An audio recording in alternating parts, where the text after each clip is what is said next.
मुंबई कहानियों का शहर है ना। लेकिन कुछ कहानियां ऐसी हैं जो सिर्फ फुसफुसाहटों में जिंदा रहती हैं।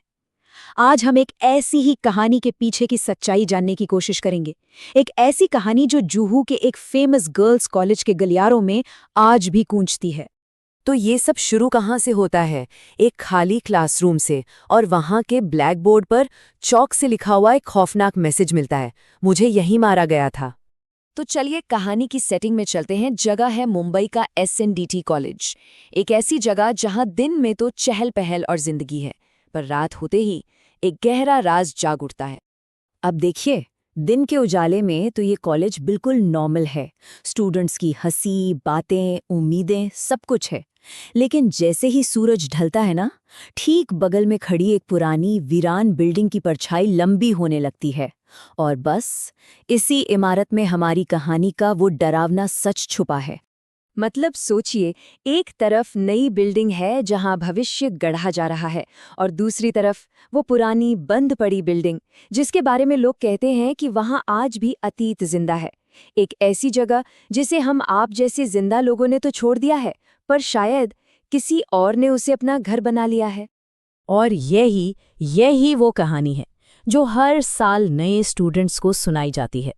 किंवदंती ये है कि रात के करीब 2 बजे उस पुरानी बिल्डिंग में एक टीचर की आत्मा भटकती है और उसकी आवाज पूरे कॉलेज में गूंजती है। अब हर कहानी में एक ट्विस्ट तो होता ही है। इस कहानी में भी एक मोड़ आता है, और ये मोड़ शुरू हुआ एक चैलेंज से। एक ऐसा चैलेंज जो यकीन न करने की वजह से दिया गया था।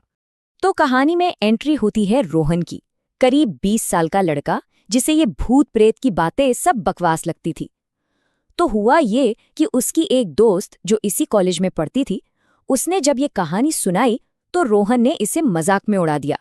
बस दोस्त को गुस्सा आ गया। उसने तंग आकर रोहन को चैलेंज कर दिया, अगर इतना ही यकीन नहीं है तो रात में खुद वहां जाकर देख लो। एक छोटा सा चैलेंज जो उनकी पूरी जिंदगी बदलने वाला था। तो भाई, प्लान बन गया।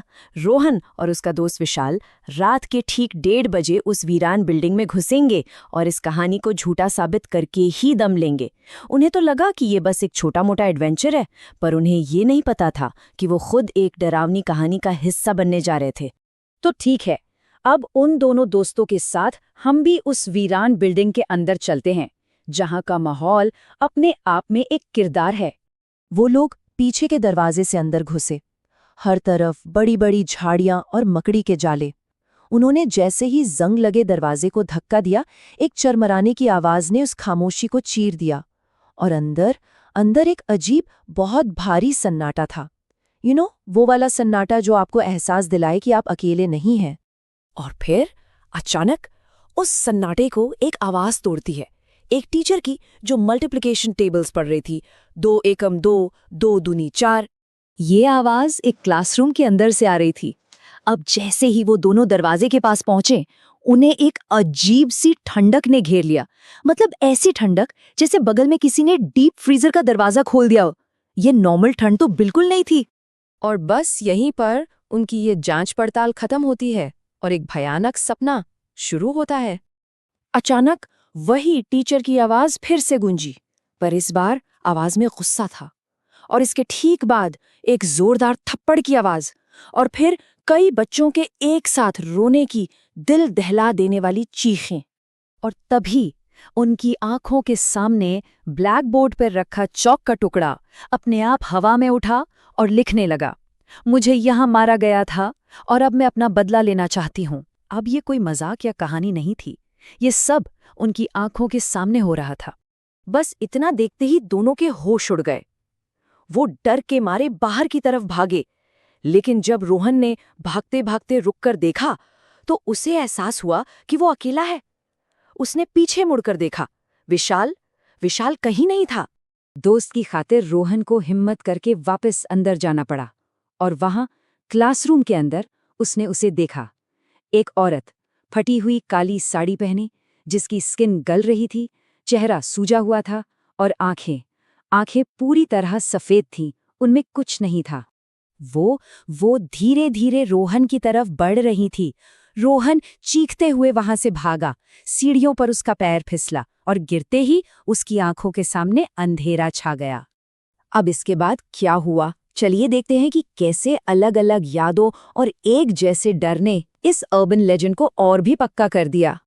यहीं पर आकर कहानी थोड़ी और कॉम्प्लिकेटेड हो जाती है। देखिए, जब रोहन और विशाल को होश आया तो दोनों ने उस रात की अलग अलग कहानी सुनाई। होता है जब हम शौक में होते हैं तो दिमाग चीजों को अलग तरह से याद रखता है। तो सच क्या था, ये एक मिस्ट्री ही रह गया। लेकिन उनकी कहानियों में चाहे कितना भी फर्क हो, एक चीज पर वो दोनों और उनके दोस्त जो बाद में आए सब सहमत थे। वो ये कि उस रात उस बिल्डिंग से टीचर की गुस्से वाली आवाज और बच्चों के रोने की चीखें सबने सुनी थी। और यही वो कॉमन एक्सपीरियंस था जिसने इस घटना को सच साबित कर दिया। बस उस रात के बाद एसएनडीटी कॉलेज की ये कहानी सिर्फ कहानी नहीं रही, एक लेजेंड बन गई। और आज भी स्टूडेंट्स रात में उस क्लासरूम के पास जाने से डरते हैं। वो डर आज भी उन गलियारों में जिंदा है। तो आखिर में सवाल यही उठता है कि ऐसी कहानियों में आखिर वो क्या बात होती है जो इन्हें पीढ़ी दर पीढ़ी जिंदा रखती है? क्या ये सिर्फ हमारे डर का एक आईना है, या फिर इन कहानियों में वाकई सच्चाई का कोई छोटा सा टुकड़ा होता है जो बार बार हमें अपनी मौजूदगी का एहसास कराता है?